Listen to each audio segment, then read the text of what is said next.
नमस्कार। ये है रेडियो हिंदुस्तान और मैं हूँ आपके साथ अंजू डुकानिया। आप देख रहे हैं काल चिंतन। काल चिंतन यानी कि आज के काल की सबसे बड़ी और गंभीर चिंता। सबसे बड़ी और गंभीर चिंता इसलिए कि हमारा हिंदुत्व, हमारा हिंदुस्तान, हमारा हिंदू धर्म, हमारे हिंदू भाई सभी खतरे में है। हिंदू, हिंदुत्व और हिंदुस्तान, ये तीनों शब्द सुनने में अलग अलग लगते हैं, पर मूल बात इसकी एक ही है। हिंदू जुड़ा है हिंदू धर्म से। हिंदू यानी कि सनातनी, सनातन धर्मी। और हिंदुत्व जो है वही उसका धर्म है, वही उसकी पहचान है। और हिंदुस्तान उसका वो घर है जहां वो रहता है। तो हिंदू हिंदुस्तान से जुड़ा है। इसका समर्थन करना इसलिए भी जरूरी है क्योंकि यदि हिंदू पर जो हमला होता है वो अगर हिंदुस्तान पर हुआ तो हिंदू पर ही हुआ, हिंदुत्व पर हमला हुआ तो भी हिंदू पर ही हमला हुआ। और ये बात अब तो आजकल के डिजिटल और सोशल मीडिया दौर में बिल्कुल साफ तौर पर समझ आती है हमें कि हिंदू जो है वो तो सबके साथ रह सकता है, लेकिन सब हिंदू के साथ नहीं रह सकते। जरूरी तो है ही, जरूरी इसलिए लेकिन मजबूरी बन गया है। पहले 10-20 साल पहले क्या होता था? पहले 10-20 साल पहले कहते थे हिंदू को समर्थन दो, हिंदुस्तान को समर्थन दो, जरूरी है। लेकिन आपने गजवाए हिंद का कॉन्सेप्ट तो सुना ही होगा। सबको पता है कि कैसी कैसी साजिशें, कैसे कैसे षड्यंत्र रचे जा रहे हैं हिंदू धर्म के खिलाफ, हिंदू के खिलाफ। हिंदुस्तान में ही कई तरह के जिहाद चल रहे हैं, 25-30 जिहाद। तो यदि हिंदू ही खत्म हो जाएगा तो हिंदुस्तान अपने आप खत्म हो जाएगा। इसलिए ये बहुत आवश्यक है। आवश्यक ही नहीं, ये मजबूरी बन गया है। बहुत गंभीर विषय है। और आज हमारा का विषय भी यही है, हमारे कालचिंतन का, कि जरूरी ही नहीं मजबूरी भी है हिंदू, हिंदुत्व और हिंदुस्तान का समर्थन। तो आज हमारे साथ इस पैनल पर उपस्थित है हमारे अतिथि श्री पारिजात त्रिपाठी जी, जो कि एक वरिष्ठ पत्रकार हैं, रेडियो हिंदुस्तान के संस्थापक और संचालक हैं और न्यूज हिंदू ग्लोबल के मैनेजिंग एडिटर हैं। सर, आपका बहुत बहुत स्वागत है। धन्यवाद अंजू। बहुत अच्छा विषय है आज का, और अगर आपकी अनुमति हो तो इस पर मैं विचार- जी जी सर, स्वागत है आपका। आप अपने विचार प्रस्तुत करें। एक डॉक्टर इकबाल नाम का व्यक्ति हुआ करता था भारत में, जी। और वो कहा जाता था बड़ा गंगा जमुनी तहजीब का प्रवर्तक है, प्रसिद्ध है। बड़ी मीठी मीठी बात करता है, बड़ी अच्छी बात करता है। हम्म। अच्छी भी करता था, मीठी बात भी करता था। गंगा जमुनी नहीं, सिर्फ जमुनी संस्कृति का प्रतिनिधित्व करता था। जमुना यानी काला पानी। काला पानी आप समझ सकते हैं, देश में बाहर निकाला जाता है तो उसको काला पानी कहा जाता है। जो अंग्रेज सेलुलर जेल भारत में अंडमान निकोबार में बनाया हुआ था, काला काला पानी। तो वो काला पानी के प्रतिनिधि काली बातें कर सकते हैं। है याद तुझको गंगा, उतरा तेरे किनारे जब कारवां हमारा। ये शेर था असली, जिसको बदल के काली कांग्रेस ने काले लोगों के साथ काली नियत से हिंदुस्तान की जनता को बेवकूफ बनाए रखा 70 साल तक। जी। है याद तुझका वो दौरे जमा हमारा, उतरा तेरे किनारे जब कारवां हमारा। यानी कि गंगा, जब हम लोग मुगल लोग हिंदुस्तान में आए थे, जब उनका कारवां उतरा था ना, तो गंगा तुझे याद है वो दिन? आज हम कितना फैल गए, सरसब्ज हो गए हिंदुस्तान में। ये वो वाला शेर का हिस्सा था कि कुछ बात है तो कुछ बात है कि हस्ती मिटती रही हमारी, सदियों रहा है दुश्मन दौरे जमा हमारा। ये हिंदुस्तान के लिए ही कहा। ये डॉक्टर इकबाल ने हिंदू के लिए नहीं कहा, ये डॉक्टर इकबाल ने हिंदुत्व के लिए नहीं कहा, मुगलों के लिए कहा था। है यादगार गंगा, वो दिन है याद तुझको, उतरा तेरे किनारे जब कारवां हमारा। कौन जो गंगा के किनारे जो कारवां होता था, मुगलों का, जो विदेशों से आए भारत पर धर्म प्रचार के लिए, भारत पर कब्जा करके भारत को लूटने के लिए। वो तो पार्ट टाइम बिजनेस था, मूल रूप से वो मिशन के साथ आए थे। जैसे इस देश में मिशनरी आई थी क्रिश्चियंस की अंग्रेज के साथ। अंग्रेजों ने तो आधी दुनिया पहले से लूट रखी थी। लूटना उनके लिए सेकंड प्रायोरिटी था, फर्स्ट प्रायोरिटी था मिशन। मिशनरी यानी धर्म का प्रचार, और प्रचार यानी कि प्रसार, प्रसार यानी कि बढ़ाना, बढ़ाना यानी कि दूसरे को धर्म से निकाल के अपने धर्म में मिलाना, उसके लिए सारे हथकंडे अपनाना। अब उस शेर पर वापस आता हूं मैं, जो डॉक्टर इकबाल ने कहा था। जी सही शेर क्या है? बात कुछ तो ऐसी कि हस्ती व्यक्ति नहीं हमारी, सदियों रहा है दुश्मन दौरे जब हमारा। ये मुगल मुगल संस्कृति के लिए कहा है, हिंदू संस्कृति के लिए नहीं, भारत के लिए नहीं, हिंदुस्तान के लिए नहीं। और इसलिए बेवकूफ बनाने वाले जो नैरेटिव कहते उसमें यह भी एक था। वाह गंगा जमुनी, भारत की तहजीब गंगा जमुनी नहीं है, गंगा गायत्री गौ माता की संस्कृति है भारत। गीता गंगा गौ माता और गायत्री की संस्कृति है भारत। गंगा जमुनी तहजीब नहीं है। यम की जी बहन थी यमुना, जो भी था उस पर हम अभी नहीं जाएंगे, वो कोई तहजीब से जुड़ा हुआ मामला नहीं है। गंगा महादेव के राशि से निकली है, स्वर्ग की नदी है, जो हमारी माता है, वो जी संस्कृति है हमारी। लेकिन असली शेर क्या था? है बात कुछ तो ऐसी कि नींद टूटती नहीं हमारी, है बात कुछ तो ऐसी कि नींद टूटती नहीं हमारी। आज भी है हमारे घर में सबसे बड़ा दुश्मन हमारा, आज भी है हमारे घर में सबसे बड़ा दुश्मन हमारा। कौन है वो? कौन है वो? अब उसी के लिए काल चिंतन करते हैं, अब उसी को जगाने की चेष्टा करते हैं, अब उसी को हटाने की चेष्टा करते हैं, अपनी चिंताओं में से उसी का समाधान निकालने की चेष्टा करते हैं। और हम हिंदू को जगाने की चेष्टा करते हैं। वो हिंदू नहीं है, लेकिन हिंदू जैसा है। वो सेकुलर हिंदू है, जो हिंदू नहीं है, जो अभी तक कहने के लिए हिंदू है, और कभी भी धर्मांतरण उसका हो जाएगा, इसलिए आप उसको हिंदू भी नहीं कहते। जी सेकुलर हिंदू सही है। जो मैं आपसे रिक्वेस्ट करूंगा, अगली बार इसको आप एक विषय बनाइए। सेकुलर हिंदू का पूरे हिंदू समाज से बहिष्कार होना चाहिए, क्योंकि जो धर्म का नहीं है वो किसी का नहीं। जो धर्म का नहीं है वो देश का नहीं है, जो धर्म का नहीं है वो घर का नहीं है, देश जो धर्म का नहीं है वो माता पिता का नहीं है, जो जी धर्म का नहीं वो संस्कृति है, जो धर्म का नहीं है वो इतिहास का नहीं है, जो धर्म का नहीं है वो हमारी विरासत का नहीं। इसलिए ऐसे लोगों का बहिष्कार हो, क्योंकि हमारे अपने लोग हमारे बीच में खड़े होकर कह रहे हैं हम हिंदू नहीं है। और इस बात को वो कैसे करें कि हम सेकुलर हिंदू हैं? तो चिंता जी हमारी वही है, घर तो हमारा सबसे बड़ा दुश्मन है, वही है जिसके लिए हमारे कर्नल, जो हमारे जनरल रावत थे, बिपिन रावत थे, उन्होंने कहा था कि 2.5 मोर्चे पर लड़ रही हमारे देश की सरकार, हमारी सेना। 2 मोर्चा, एक चीन एक पाकिस्तान, तीसरा मोर्चा घर के अंदर खुला हुआ है, वो हमारा दुश्मन जो घर में बैठा हुआ है। उसमें पाकिस्तान परस्त जिहादी भी है, उसमें हिंदुओं के वो गद्दार है, कृतज्ञ है, एहसान फरामोश है, इन्हें हम सेक्युलर कहते हैं। ये वो लोग हैं। चलिए अब मैं बात करता हूँ कि हमने विषय जो आपने रखा है क्यों महत्वपूर्ण है। जितने भी भाई हमारे सुन रहे हैं, आपसे हम ये बता दें कि जब भी युग परिवर्तन होता है, तो एक स्थान पर आकर देश, दिशा, काल, परिस्थिति सब बदल जाती है। उस स्थान विशेष को संक्रमण काल कहते हैं, उस समय विशेष को संक्रमण काल कहते हैं। आज काल चिंतन में हम इस संक्रमण काल की बात कर रहे हैं कि सिर्फ 20 साल है आपके पास, 2025 का, 2027 समझ लीजिए चल रहा है, 2047 में आप इस्लामिक राष्ट्र बन जाएंगे। पीएफआई के 15 लोग अभी पकड़े हमारे देश की एनआईए ने, नेशनल इन्वेस्टिगेशन एजेंसी ने 15 लोग पीएफआई के पकड़े। पीएफआई कौन है? सबको पता है, जिहादियों की एक बहुत बड़ी संस्था है। उनकी किताब बरामद हुई है, Islamisation of Bharat, Islamisation of Hindustan. 20 साल का समय 2047 का तय किया गया है। 1947 में जो यहाँ पे पाकिस्तानी छूट गए थे, याद रखिए, जो पाकिस्तानी थे इसीलिए रुके थे कि इस देश का जो बचा हुआ हिस्सा है, पाकिस्तान तो इस्लामी देश बन ही गया है, जो हिंदुस्तान है इसको भी इस्लामी देश बनाना है। इसके लिए उन्होंने तब तय कर लिया था 100 साल। अब जो गजवा हिंद पकड़ा गया, जिसकी बात जो आपने भी की है, उस यही बात कही गई कि 2047 को, साल 2047 को, जब 100 साल भारत की अंग्रेजों से स्वतंत्रता के पूरे हो जाएंगे, ये देश इस्लामिक देश बन जाए। जी दुर्भाग्य की बात है, हिंदुओं का ये देश, हिंदू लोगों ने, हिंदू सरकारों ने, काली कांग्रेस की सरकार ने हिंदू राष्ट्र नहीं बनने दिया। और तैयारी इस देश की क्या चल रही है अंदर से, इसे इस्लामिक राष्ट्र बनाए।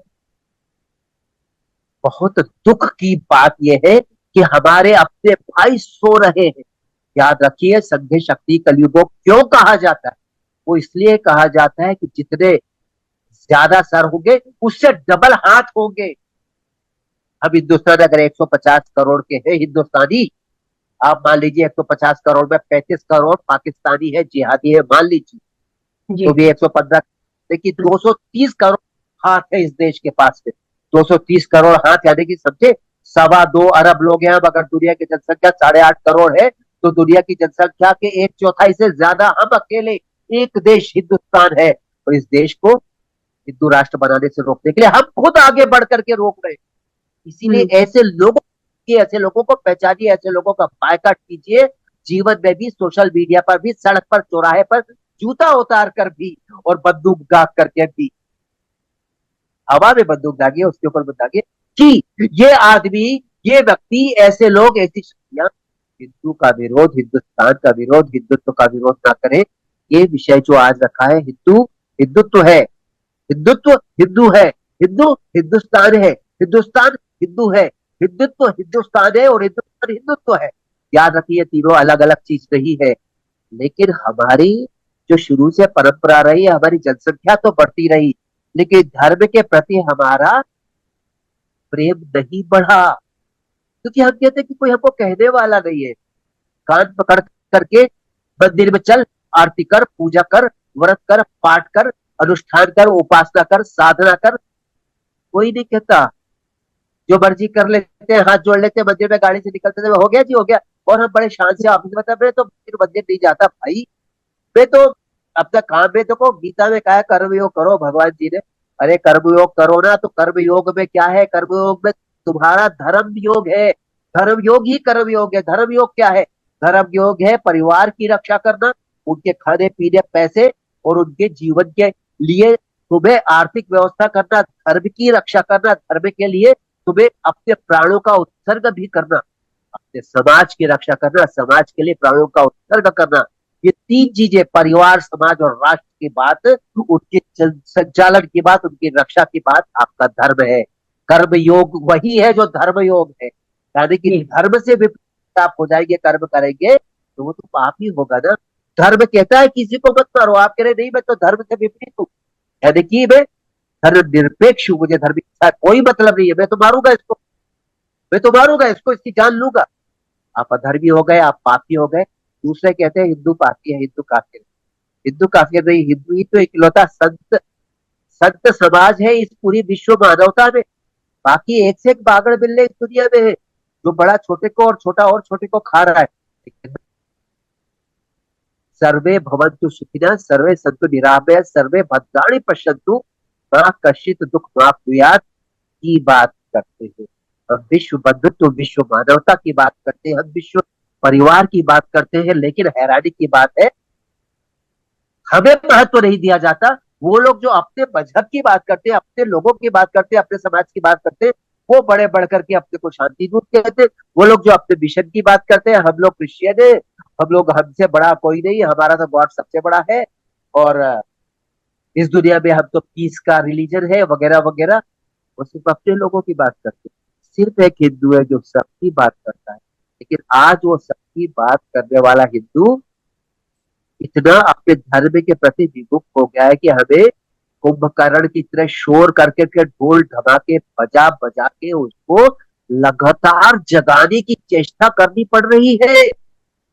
काल चिंतन में नए नए विषय लेकर के हम वही बात हर बार घुमा घुमा के कहते हैं। एक ही बात नहीं कहते, उस बात से जुड़ी हजार बातें भी कहते हैं। बहुत बड़ा वृक्ष है जिसका नाम हिंदुत्व है, हिंदुस्तान है, हिंदू है। उसकी हर डाली पर, हर शाखा पर, हर पत्ते पर हम जाने का प्रयास करते हैं, उसकी बात करने का प्रयास करते हैं। लेकिन दुर्भाग्य है, दुख यह है कि हमारा हिंदू सो रहा है। जी सर, अभी आपने थोड़ी देर पहले कहा था कि हिंदू धर्म में जैसे स्वतंत्रता है, हम कुछ पूजा पाठ करें या ना करें या जो भी है, आपने जो बताया सर, इसका कारण यही तो, ये तो नहीं है कहीं कि मैं पूछना चाहूंगी कि लोगों के इस विषय में अलग अलग दृष्टिकोण भी है, इस पर क्या कहना चाहेंगे? देखिए, थोड़ा अलग अलग हो सकते हैं। कोई राम जी को पसंद कर सकता है, कोई गणेश जी को, कोई शंकर जी को। लेकिन आपको यही याद रखना है कि आपको पूरे की जिम्मेदारी संभाल ली है। हिंदुस्तान और हिंदुत्व आपका पूरा परिवार है। आप दादाजी को भूखा नहीं मार सकते, पापा जी को खाना खिला सकते हैं, मम्मी जी को पानी नहीं दिया आप नहीं भूल सकते, वाइफ को दवाई देनी है, बेटे को स्कूल पहुंचाना है, बेटी की शादी करनी है, आप नहीं भूल सकते। आपको सारी जिम्मेदारियां निभानी है। आप कहेंगे नहीं मैं तो सिर्फ कमाऊंगा, बाकी सारे भाड़ में जाए, अपना काम तुम लोग करके देख लेना, मैं तो पैसा लाके घर में दे दूंगा, मुझे और किसी से मतलब नहीं, ऐसा नहीं होता है। आप जी। घर के मुखिया को, माता पिता को भी देखना है, अपनी पत्नी को भी देखना है, अपने बच्चों को भी देखना है, उनके बच्चों को भी देखना है, अगर वो हो जाते हैं आपके सामने, आप नाना और दादा और बाबा बन जाते हैं तो याद रखिए आप अपनी जिम्मेदारी से मुंह नहीं मोड़ सकते। अगर आप जिम्मेदारी से मुंह मोड़ते हैं तो जो कृष्ण भगवान ने कहा था ना, वही है कि कृष्ण भगवान ने अर्जुन को कहा था कि कापुरुष मत बनो, हम्म। तुम्हारा धर्म है रण करना, तुम्हारा धर्म है युद्ध लड़ना, ये युद्ध धर्म का युद्ध है। इसमें तुझे माम अनुस्मर युद्ध चा, मुझे अनुस्मरण कर, मेरा स्मरण कर और युद्ध कर, देख सब ठीक हो जाएगा मैं तेरे साथ।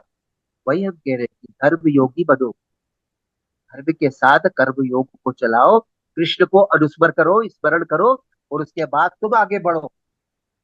सारी जिम्मेदारी अपने ऊपर ले लो। एक छोटा सा चिड़िया का बच्चा होता है, उस चिड़िया होती है जिसका नाम मुझे याद नहीं आ रहा, शायद चातक कहते हैं उसको। चातक पहले कवि लोग बहुत लिखते थे उसके बारे में, आजकल नहीं लिखते।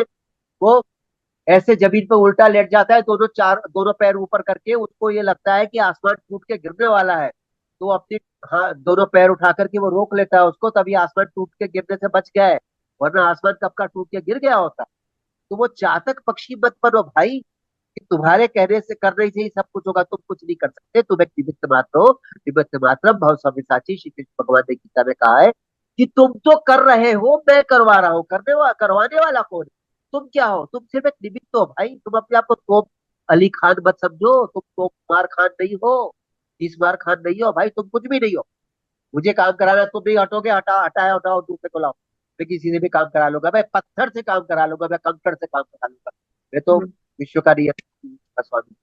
याद रखिए, आपको ईश्वर ने दायित्व देके भेजा हिंदुत्व का, आपको ईश्वर ने दायित्व देके भेजा हिंदुस्तान में, हिंदुस्तान का आपको हिंदू बना करके दायित्व दिया है। उसने अपने हिंदू परिवार का, हिंदू घर का, हिंदू सभ्यता, हिंदू संस्कृति, हिंदू इतिहास का, और हिंदुओं के भविष्य आने वाली पीढ़ियों का दायित्व भी उसने आप ही को दिया है। क्यों? क्योंकि ये संक्रमण काल चल रहा है। इस समय अगर आपने कुछ नहीं किया तो अगले 20 साल के दिन गिनते जाइए, 20 साल के आने के पहले ही कांड हो जाए, आपका हम्म। परिवार खत्म हो जाए। आप जो सड़कों पर व्रत त्योहार मनाते हैं, सेल्फी डालते हैं, घर में पूजा करते हैं, नहीं कर पाएंगे, आप घर में भी पूजा नहीं कर पाएंगे। बाहर छोड़िए, पाकिस्तान, अफगानिस्तान, बांग्लादेश की तरह आपके हिंदुस्तान के सारे मंदिर तोड़ दिए जाएंगे, जैसे गौरी ने, गजनी ने, खिलजी ने, उन लोगों ने तोड़े, जिनको जी। हमने सम्मान दिया कांग्रेस ने, उनके नाम पे दिल्ली में सड़कें बनाई है, जिन्होंने आपके धर्म का नाश किया था। औरंगजेब हो, अकबर हो, बाबर हो, देखिए ये गद्दारों की कितनी बड़ी टोली इस देश में राज कर रही थी।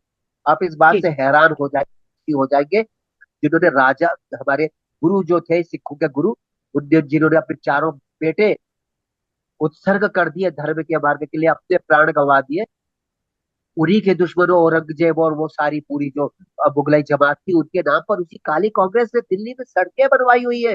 पूरे देश में हमारे इतिहास में, एजुकेशन में, हमारे प्राइमरी एजुकेशन में मुगल पढ़ाया जाता है। हमारे शिवाजी को नहीं पढ़ाते, छत्रसाल को नहीं पढ़ाते, महाराणा प्रताप, राणा सांगा वगैरह को नहीं पढ़ाते, हमें पृथ्वीराज को नहीं पढ़ाते, हमारे देश में रामकृष्ण को भी नहीं पढ़ाते, हमारे कोर्स में रामकृष्ण का भी पाठ नहीं है। कहीं कहीं उनका जिक्र आ जाता है, और दूसरी बात मुगलों का जिक्र जरूरी है, जिन्होंने इस देश की संस्कृति, धर्म, सभ्यता का नाश किया, भाषा का नाश किया, हमारा पूरा बाद हम किया। वो तो धन्यवाद है ईश्वर के पास से, योग उत्तर प्रदेश में योगी और देश में मोदी आ गए 11 साल पहले। अब सब ठीक जा रहा है, आगे और भी ठीक होगा। लेकिन अगर हिंदू नहीं जागा, हम क्यों बात कर रहे हैं हिंदू नहीं जागा, तो पड़ोस से कोई जगाने नहीं आएगा, पड़ोस से कोई बचाने नहीं आएगा, आपको जगना पड़ेगा, ताकि आपके बच्चों को आप इस दुनिया में जिंदा देख सके, या आपके बच्चों को आप अपने नाम से देख सके। वरना आपके बच्चों के आगे आपका सरनेम नहीं लगेगा, कोई और सरनेम लगेगा, मुगल बन जाएगा वो मुगल, जिहादी भी बन सकता है वो, कि कन्वर्ट हुआ हूँ हिंदू, इस देश का जो है ना, वही आज हिंदुओं पर कहर ढा रहा है। कन्वर्टेड हिंदू ही हिंदुओं को मार रहा है। देश में जितने दंगे हो रहे, गूगल करके देख लो या इतिहास उठा लो, लाइब्रेरियों में जाओ, अगर सही किताबें मिल जाए, नहीं तो लोगों से पूछो, इतिहास अपने हाथ से जाके सड़क पर एकत्र करो, इतिहास के आंकड़े पता चलेगा। एक भी जी दंगा दंगा नहीं, हिंदुओं पर हमला और हिंदुओं की हत्या, हिंदुओं का मैसेकर दंगा कहलाता है। दरअसल दिखाया ये जाता है एक पक्ष ने दूसरे को, दूसरे पक्ष ने पहले पक्ष को मारा, पर कभी हम्म, आपने कहीं सुना किसी पर हमला किया? हिंदू कभी दंगा नहीं करता, हिंदू का तो धर्म ही सिखाता है प्रेम से मिलजुल के रहो। लेकिन दंगा वो लोग करते हैं तो आप जानते हैं, जो आपकी हत्या करना चाहते हैं, जो अपने मजहब को बढ़ाना चाहते हैं, जो नहीं रह सकते, कहते हैं हम शांति दूत है, पर शांति दूत है वो महाशांति दूत है। ऐसी स्थिति में हम बार बार रहे, हमें जागना होगा, अपने लोगों को बताना होगा कि अपने धर्म के लिए अपने दरवाजे पर तन के खड़ा होना पड़ेगा, ताकि कोई दूसरा घर के अंदर ना घुसे, हमारी बहन जी बेटियां बिल्कुल सुरक्षित। सर। और धनुष भाला बल्लभ लेकर के अपने घर के दरवाजे पर हर हिंदू योद्धा बन के खड़ा रहे, मेरी लाश से गुजर के जाओ। जब ये आपके अंदर दृढ़ संकल्प आ जाएगा, अपने धर्म को बचाने के लिए, याद रखना, हिंदू हिंदुत्व और हिंदुस्तान को बचाने के लिए आप एक आम हिंदू बनकर के नहीं रह सकते, गाजर मूली की तरह काट दिए जाओगे, आपको योद्धा बनना पड़ेगा। अब एक हिंदू योद्धा की आवश्यकता है। हमारे विवेकानंद ने कहा था, देश को श्वेत सन्यासी चाहिए। आज मैं कह रहा हूँ, वे देश को योद्धा चाहिए, योद्धा, हिंदू को योद्धा चाहिए। देश की बात इसलिए कि देश खत्म हो जाएगा, हिंदुस्तान नहीं रहेगा। आप इसको पाकिस्तान टू कह करके पुकारेंगे, पाकिस्तान बगल में है ना, एक जी दूसरा जी पाकिस्तान जी जी सर, जी। हर फिर एक हिंदू को योद्धा बनना होगा। हर सिर्फ हिंदू बनने से काम नहीं चलेगा, और यदि कन्वर्जन भी हो जाता है तो वो भी कोई समस्या का हल नहीं है सर, क्योंकि हिंदुओं को तो काफिर बताते हैं, काफिर को जीने का अधिकार नहीं, उनको मार दिया जाता है। जी, आपने बहुत अच्छी बात की कि हर हिंदू को योद्धा बना, और हर हिंदू का अर्थ जानते हैं आपने जो कहा, हर स्त्री को, हर पुरुष को, हर बच्चे को, हर बूढ़े जी को योद्धा बनेगा। आप याद रखिए, आप समर क्षेत्र में है, आप जंग के मैदान में है, चारों तरफ से तलवारें चल रही है, या तो आप अपने आप को बचा लो, सामने वाले की गर्दन उड़ा दो, या आपकी गर्दन कोई उड़ा देगा और आप खड़े रह जाएंगे, बाद में आपका धड़ नाचते नाचते जमीन पर गिर जाए। तो इसलिए ऐसी मौत मत लो, ऐसी मौत लो कि आपको मरते मरते अपने ऊपर गुमान हो कि मैंने 25 हमलावरों को निपटा दिया अपने परिवार को बचाने के लिए। 25 के बदले में 1.25 लाख से एक लड़ाऊ कहा था हमारे गुरु जी ने। तो जो देश ऐसे शिष्यों से बना है, शिष्य जो सिख है, शिष्य, गुरु जी ने हिंदू धर्म की रक्षा के लिए शिष्यों की फौज बनाई थी, वही सिख कहलाए। 1.25 लाख से एक लड़ाऊ कहा था, आज 1.25 लाख से नहीं, कम से कम 10,000, 5,000, 4,000, 1,000 लोगों से लड़ने लायक तो बच जाओ तुम, अकेले इतने बड़े योद्धा बच जाओ, तब जाकर के बराबर होगा। क्यों? क्योंकि उनका दिन रात उठना बैठना चलना फिरना खून के साथ होता है, खून के साथ वो खेलते हैं। आप खुद देख के बेहोश हो जाते हैं। अब आपको खुद देख करके आनंद का अनुभव करने वाली भावना अपने भीतर लानी होगी। शत्रु का खून देखें आप, और तब आप आनंद से भर जाए, गर्जना करें, काली माँ की तरह। बहुत गहरी बात कह रहा हूँ, खप्पर में खून पीना सीखे आप।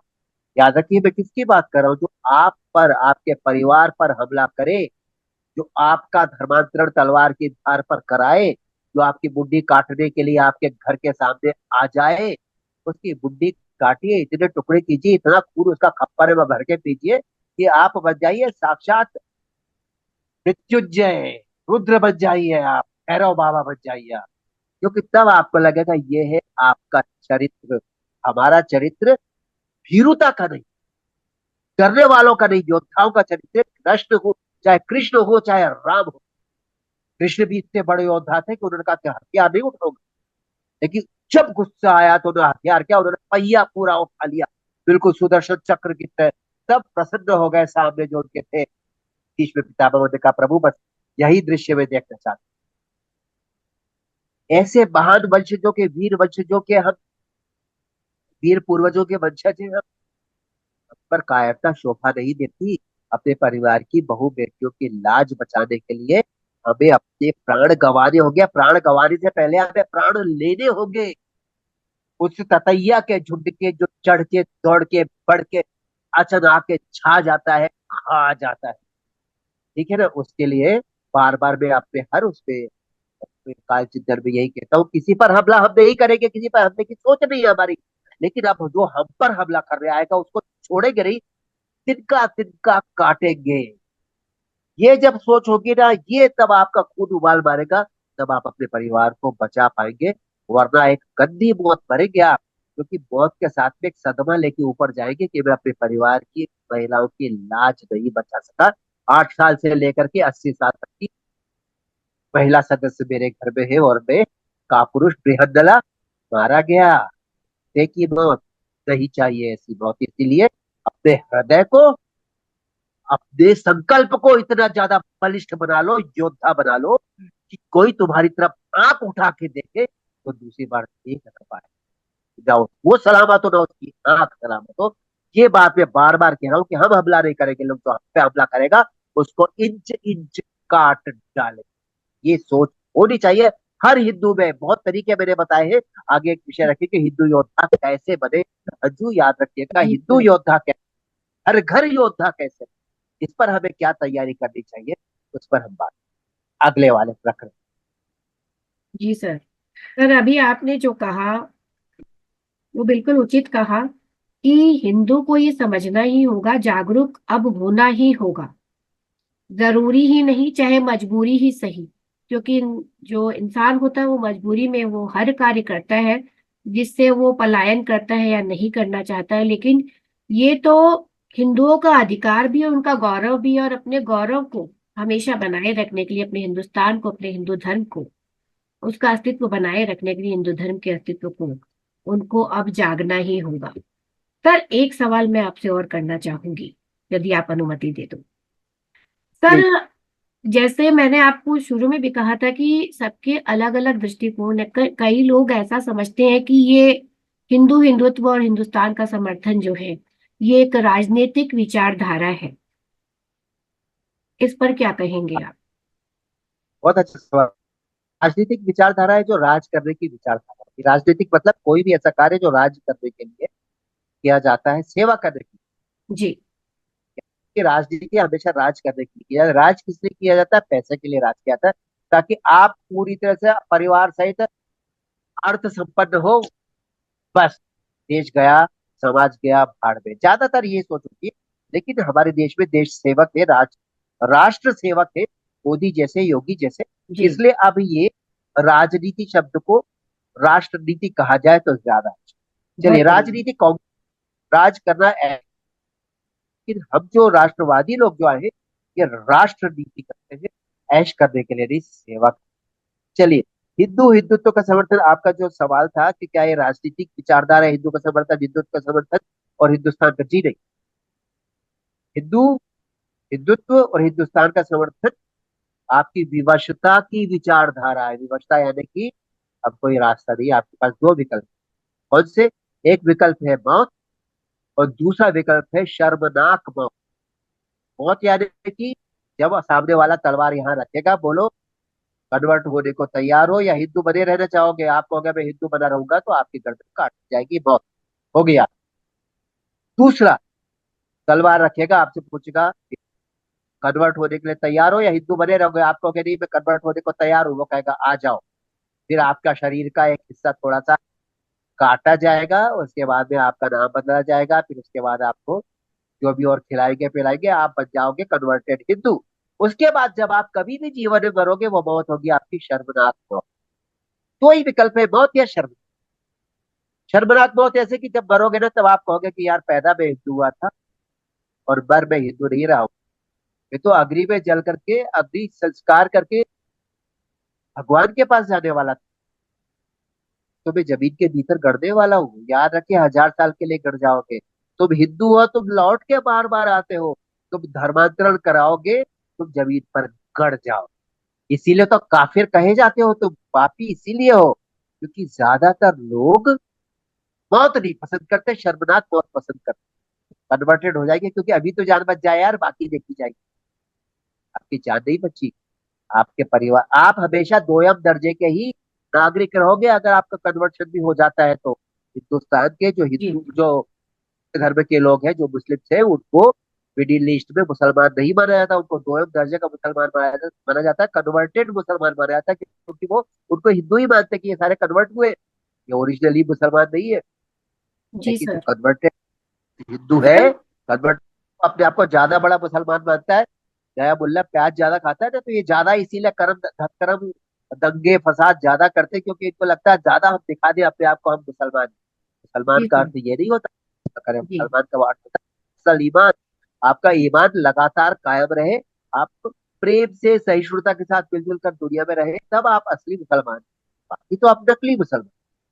जी सर, मैं चाहूंगी सर आप क्लोजिंग रिमार्क दीजिए। ये क्लोजिंग रिमार्क यह है कि हिंदू, हिंदुत्व और हिंदुस्तान के लिए जो हमारा आज का विषय है, इसके समर्थन के लिए आपको आगे आना पड़ेगा। अभी हमारे यहाँ सुनने के बाद आप तो मत जाना। आप जगना उठना, फेसबुक पर लिखना, सोशल मीडिया पर लिखना, व्हाट्सएप पर लिखना, रोज सबको जयराम जी की भेजो, नमस्कार गुड मॉर्निंग बंद करके जयराम जी शुरू कर दो हर कहीं जाकर के। जो कोई आदमी गमछा पहन करके जा रहा हो भगवा कलर का, जिस भी दुकान में मकान में भगवा झंडा टंगा हो, वहां उस बंदे से गले मिलो को, भाई तू हिंदू मेरा भाई, मैं हिंदू, हिंदू हिंदू भाई भाई। ये नारा दीजिए, ये बोलिए, इस पर काम कीजिए, मंदिर जाइए, मंगलवार को जाइए, टाइम निश्चित करिए, सारे मोहल्ले के लोग मिल करके वहां हनुमान चालीसा करें, सुंदरकांड करें। एक दिन, हर दिन नहीं कर सकते। वो लोग तो दिन में 5 बार करते हैं, आप हफ्ते में एक बार तो करने चले जाओ। एक इकट्ठे होकर के, अब मंगलवार से बढ़िया दिन हो ही नहीं सकता। बजरंग बली शक्ति के देवता है, अपराजेय, यानी कि उनको कोई पराजित नहीं कर सकता, और अमर देवता है। उनकी टांग पकड़िए, उनकी सेवा करिए, आप भी उनके जैसे योद्धा बन जाएंगे। हम जैसे हमारे आराध्य देव होते हैं, हम वैसे हो जाते हैं। याद रखिएगा, भोले बाबा की पूजा करेंगे तो आप शांत हो जाएंगे, काली माँ की पूजा करेंगे तो आप क्रोधी और दुनिया का कांड कर देने वाले महाशक्तिमान बन जाएंगे। देखिए जैसा आनंद है वैसा वो भक्त उसका।